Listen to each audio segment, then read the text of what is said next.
Mana hurmatli kuzatuvchilarimiz, ko'rib o'tishingiz mumkin. Silos qilib tashlaydi mana. Bundan chiqqan makka poyalarni ham shunaqa silos qilib yuboradi. Bemalol sal quritib, bosib qo'ysa ham bo'laveradi. Qishga tayyor yem. Salat tayyor qisqa.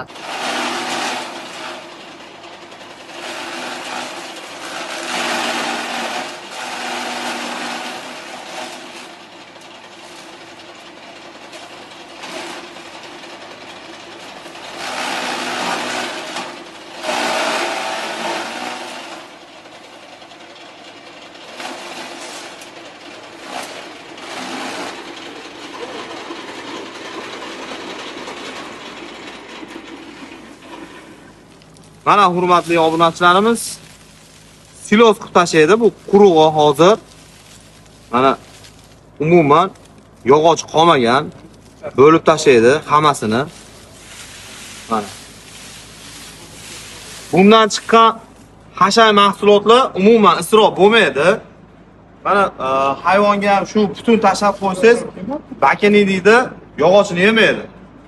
Bundan chiqqandan keyin xudo xolasa umuman isrof bo'lmaydi. Bemalol iste'mol qilaveradi. Yana bitta